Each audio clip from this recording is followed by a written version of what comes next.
Et si tout ce qu'on vous avait appris sur l'amour, la loyauté et la confiance n'était qu'une illusion? Un voile fragile posé sur une réalité plus sombre, plus brutale, que personne n'ose nommer. Car dès qu'un homme décide d'ouvrir son cœur, d'offrir sans compter, de se dévoiler, quelque chose se brise. Non pas en lui, mais dans le regard de celle qui reçoit. Ce qui était jadis un don précieux se transforme en exigence. Ce qui brillait comme une preuve d'amour devient une dette, silencieuse, jamais remboursée. Et c'est là que commence la véritable tragédie. Toi qui m'écoutes, d'où regardes-tu cette vidéo? Quel pays? Quelle ville? Quelle nuit te retient en ce moment? Dis-le dans les commentaires. Et si tu veux recevoir plus de vérités crues, plus de récits qui ne flattent pas mais réveillent, abonne-toi dès maintenant. Car ce que tu vas entendre n'est pas fait pour endormir, mais pour ouvrir les yeux. Un homme croit aimer. Il croit bâtir quelque chose de solide. Chaque geste tendre, chaque moment partagé, lui semble un investissement pour l'avenir. Mais derrière les rires, derrière les promesses, se cache un autre langage.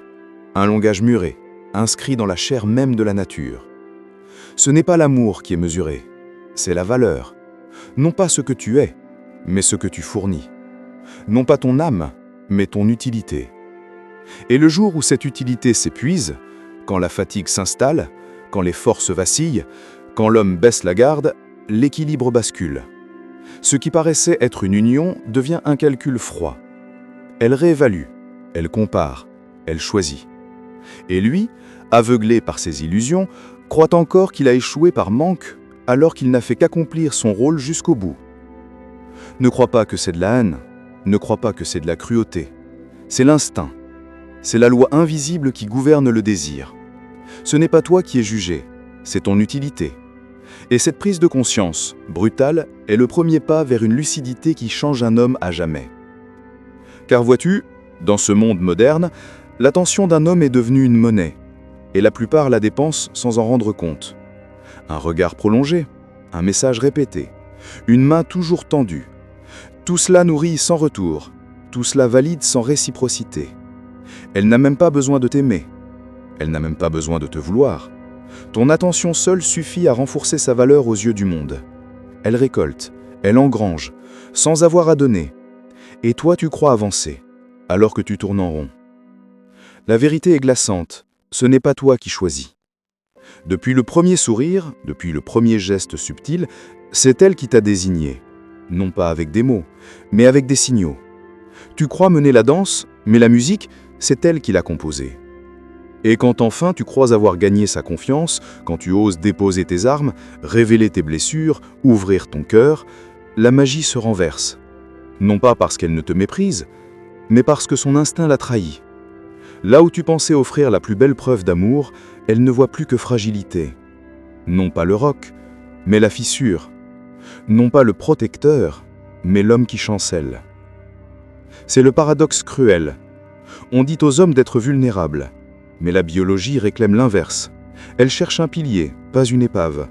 Une force, pas une confession. Et dans cette contradiction, combien d'hommes se sont perdus croyant séduire par la vérité, mais ne récoltant que le désintérêt. Schopenhauer l'avait vu avant que la psychologie moderne ne tente de l'expliquer. L'amour, la loyauté, le désir, ne reposent pas sur des idéaux mais sur des négociations invisibles, des échanges muets où chaque sourire, chaque silence, chaque larme devient une arme.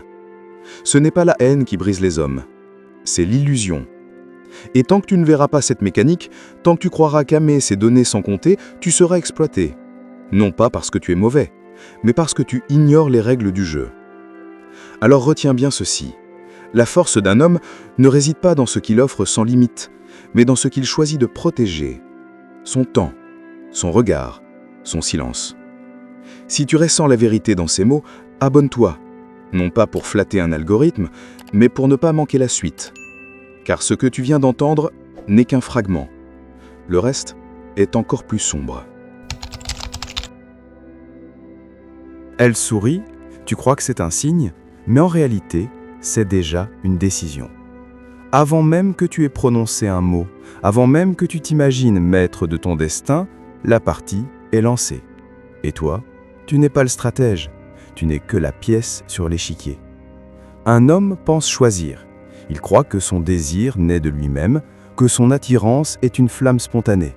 Mais ce n'est qu'une illusion, car tout a déjà été déclenché par un simple regard, par un geste calculé mais imperceptible, une posture étudiée, un silence prolongé, une absence volontaire qui devient magnétique. Tu crois avancer vers elle, mais c'est elle qui t'a tiré dans son orbite. Et à cet instant précis, ta liberté se dissout.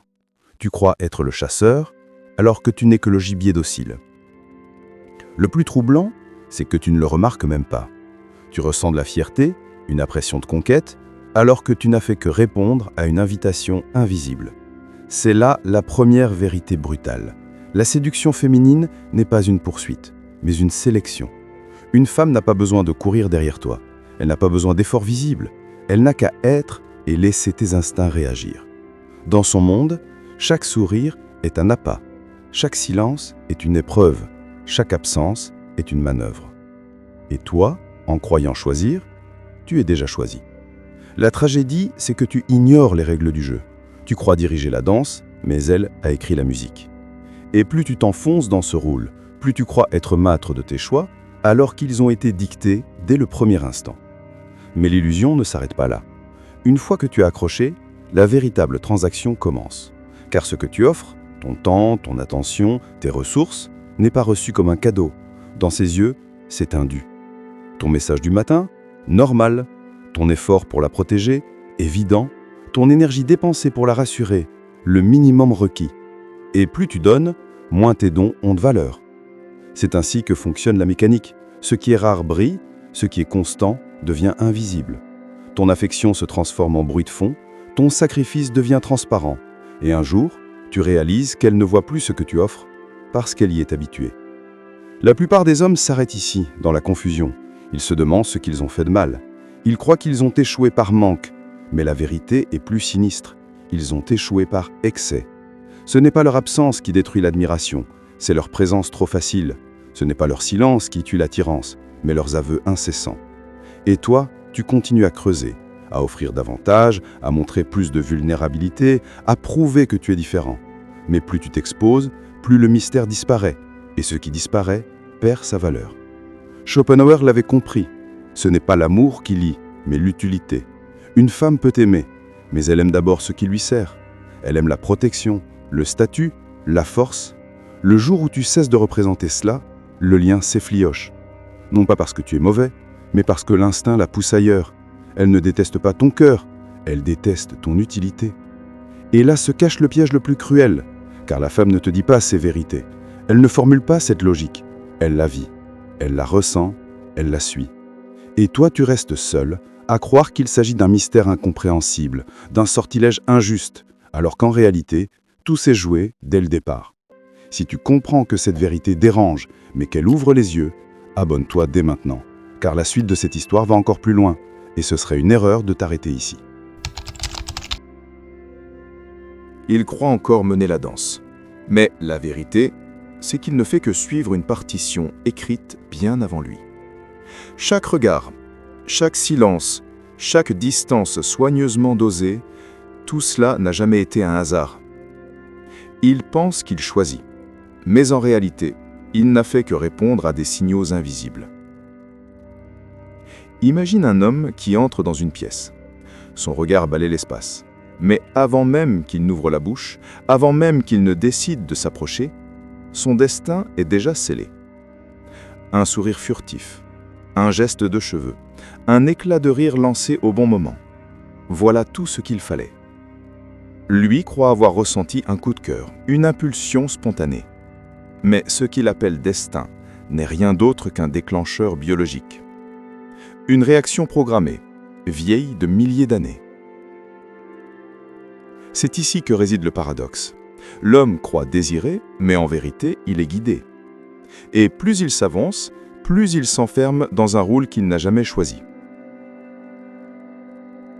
Puis vient le second acte. L'homme s'investit. Il offre son attention, son temps, sa protection. Au départ, il pense bâtir un futur. Mais ce qu'il construit réellement, c'est une dette invisible. Chaque effort n'ajoute pas de valeur à ses yeux. Il fixe simplement la norme. Et une fois cette norme installée, le moindre manquement devient une faute. Le message oublié devient une trahison. Le silence de quelques heures se transforme en abandon. L'oubli d'un détail banal devient une preuve de désintérêt.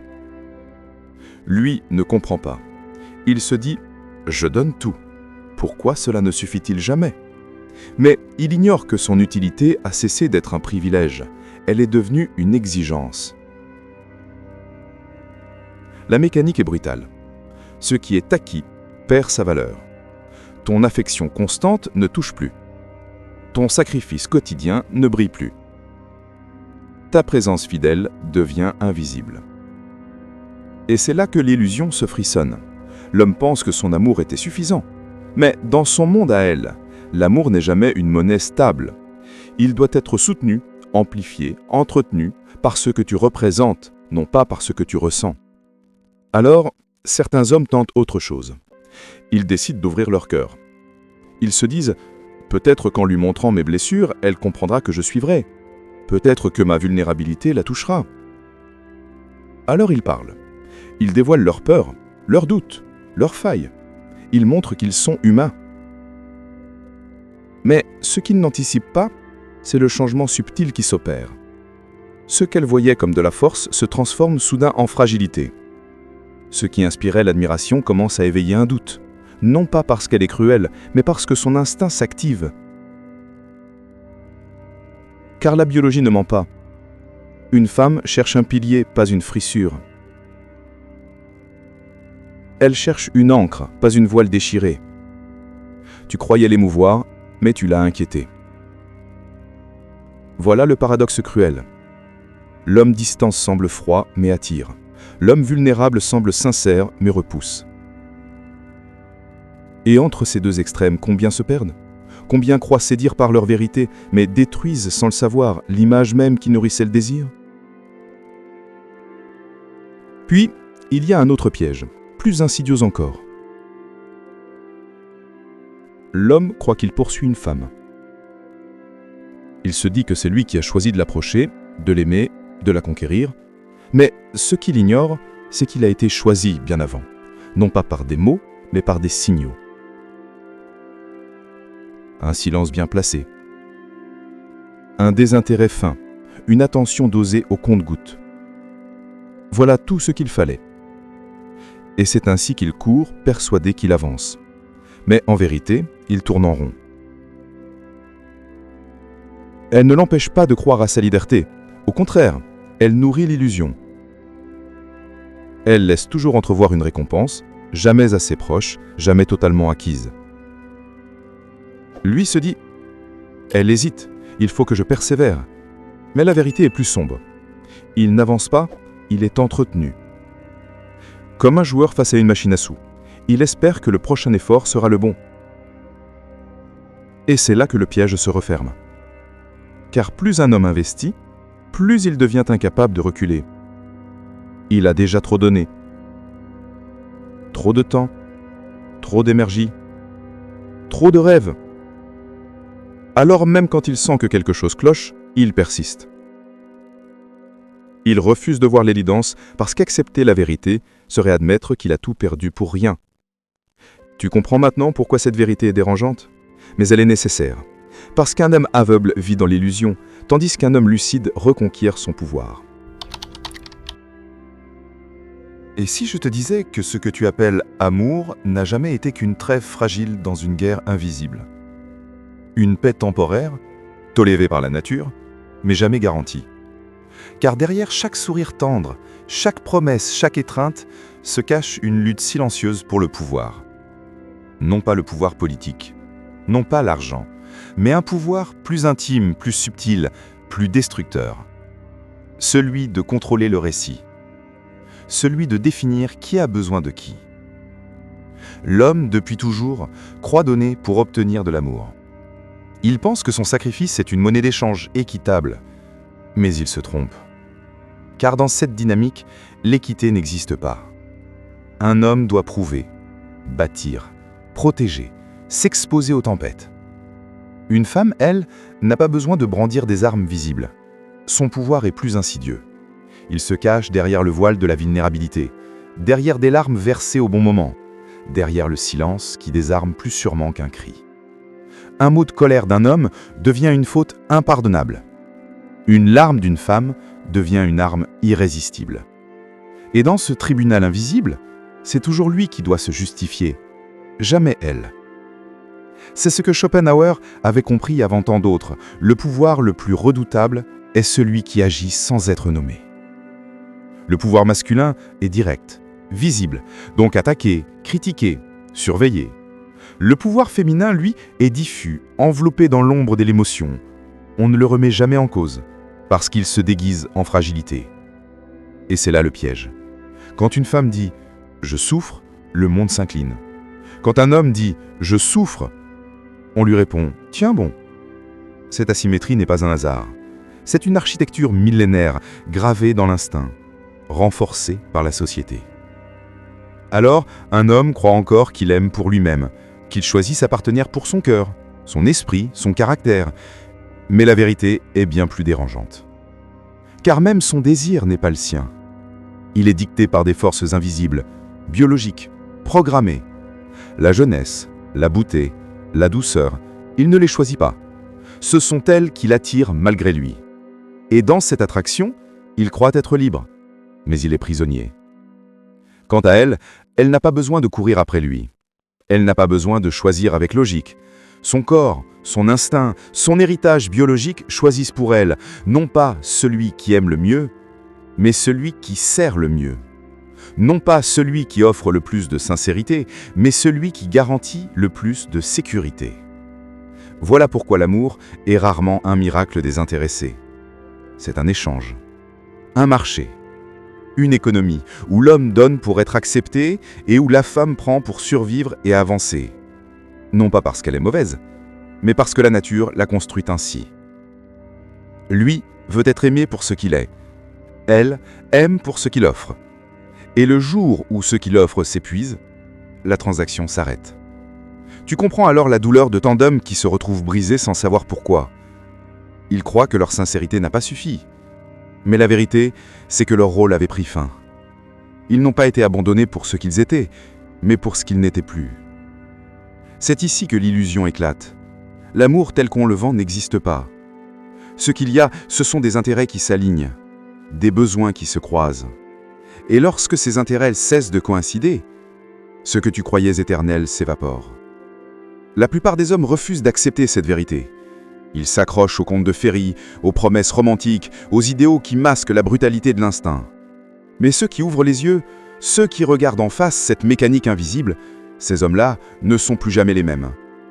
Ils comprennent que la liberté ne se trouve pas dans le fait d'aimer aveuglément, mais dans le fait de choisir consciemment. Non pas donner sans F, mais apprendre à retenir. Non pas courir après chaque sourire, mais protéger son attention comme une arme précieuse. Et c'est là le message que peu veulent entendre. L'homme qui ne connaît pas les règles est condamné à jouer le rôle d'un esclave. Celui qui ouvre les yeux devient un stratège. Et dans ce monde où l'amour est souvent un champ de bataille déguisé, mieux vaut être lucide qu'aveugle. Si tu es encore là, c'est que tu as ressenti le poids de ces vérités. Alors abonne-toi maintenant, non pas pour flatter un compteur, mais pour ne plus jamais vivre dans l'illusion. La vidéo se termine ici, mais ta prise de conscience, elle, ne fait que commencer.